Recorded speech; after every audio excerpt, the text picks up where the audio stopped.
Salam sejahtera. Assalamualaikum warahmatullahi wabarakatuh. Senang sekali saya ada di sini dan bersama-sama dengan kita semua. Semoga semua diberikan keberkahan, keselamatan.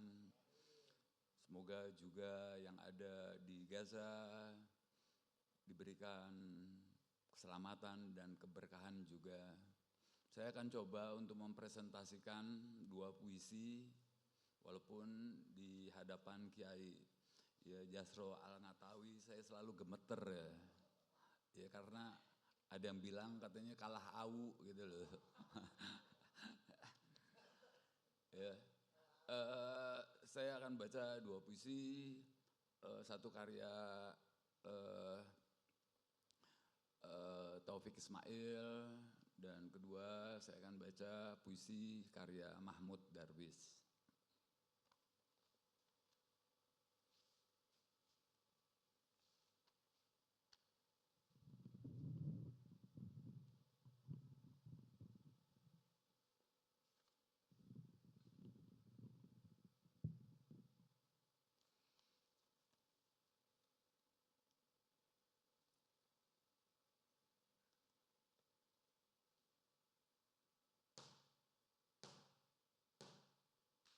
Palestina.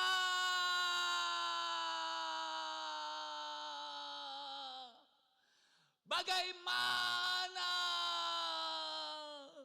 aku bisa melupakanmu?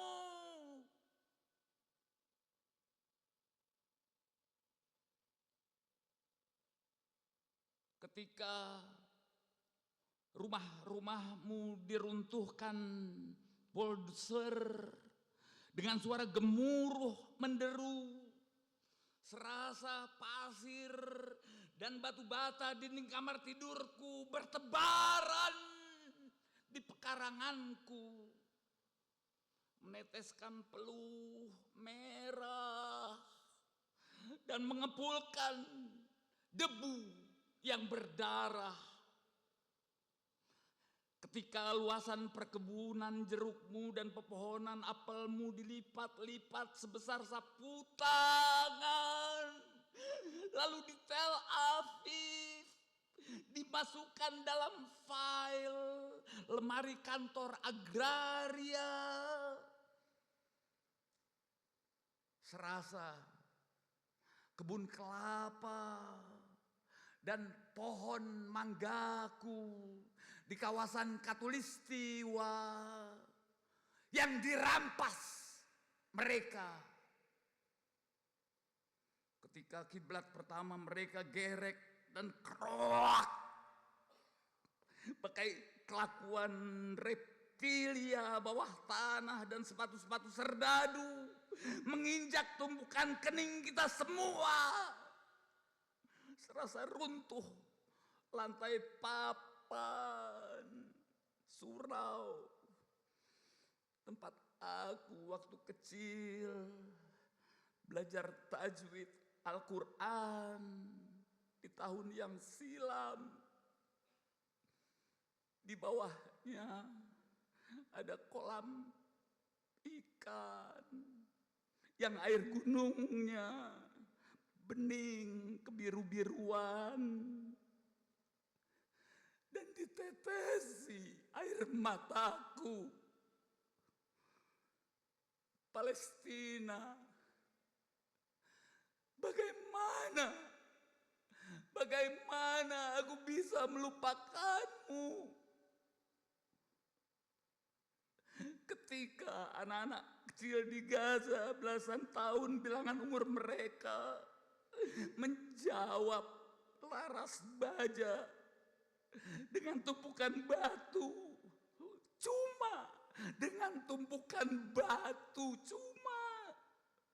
lalu dipatahkan pergelangan tangan dan lengannya. Siapakah yang tak menjerit? Serasa anak-anak kami di Indonesia jua yang disakiti mereka. api. Saksikan tulang muda mereka yang patah akan bertaut dan mengeluarkan rantai amat panjangnya. Pembelit leher mereka, menyeret tubuh si zalim ke neraka.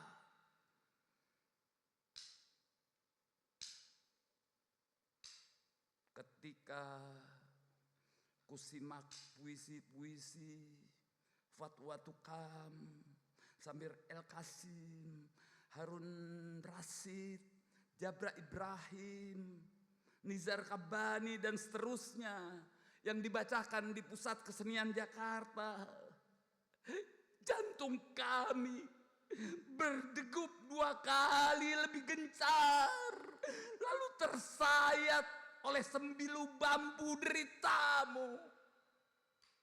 Darah kami pun memancar ke atas dan meneteskan guratan kaligrafi. Allahu Akbar, bebaskan Palestina.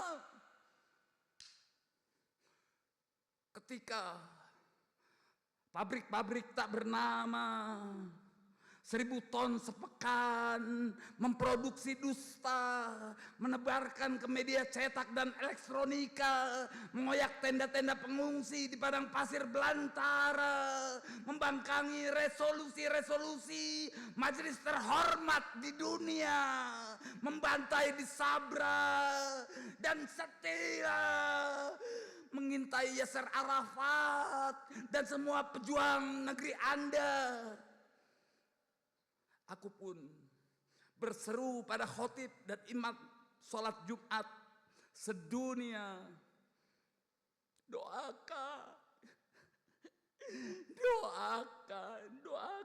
doakan kolektif dengan kuat seluruh dan setiap pejuang yang menapaki jalannya, yang ditembaki dan kini dalam penjara. Lalu dengan kuku kita bacalah la qaula wa la ilaha billah, la qaula ilaha billah, la qaula ilaha billah. Palestina, bagaimana bisa aku melupakanmu? Tanahku jauh, tanah kami jauh bila diukur kilometer, beribu-ribu kilometer jauh jaraknya. Tapi azan Masjidil Aqsa yang merdu serasa terdengar di telingaku, serasa terdengar di telinga kami di Indonesia.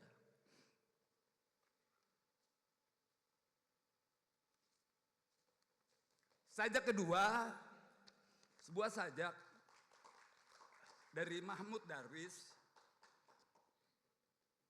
yang ia beri judul Kartu Identitas.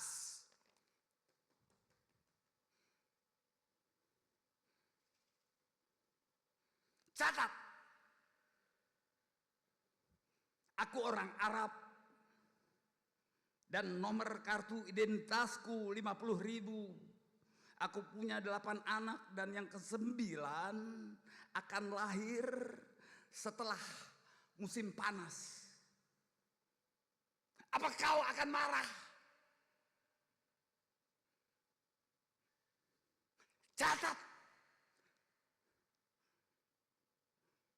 aku orang Arab bekerja dengan sesamaku di sebuah tambang batu. Aku punya 8 anak. Aku beri mereka roti, pakaian, dan buku dari batu. Aku tidak mengemis bantuan dengan mengetuk pintu rumahmu atau merendahkan diri di tangga kamarmu. Jadi apa kau akan marah? Catat, aku orang Arab, namaku tanpa gelar, bersabda di negeri yang penuh orang-orang marah. Akarku tertanam di sini sebelum lahirnya waktu dan sebelum dimulainya zaman. Sebelum pohon-pohon pinus dan pohon-pohon zaitun dan sebelum tumbuh-tumbuh rumput, bapakku, keturunan keluarga pembajak tanah, bukan dari kelas priai, dan kakekku seorang petani. Bukan orang kaya ataupun orang sekolahan. Diajarkan aku tentang harga dan matahari. Sebelum mengajariku membaca, dan rumahku seperti gubuk penjaga malam, terbuat dari ranting pohon, daun tebu. Apa kau sudah puas dengan statusku sekarang? Aku punya nama tanpa gelar. Catat, aku orang Arab. Telah kau curi kebun-kebun buah nenek moyangku dan tanah yang kugarap bersama anak-anakku, dan tak ada lagi sisa bagi kami kecuali batu-batu ini. Apa negara pun akan mengambilnya juga, seperti kata orang. Jadi catat di bagian halaman pertama, aku tidak benci atau akan menyerang orang. Tapi kalau aku kelaparan, daging penindasku akan jadi makananku. Hati-hatilah, hati-hatilah dengan lapar dan marahku. Terima kasih.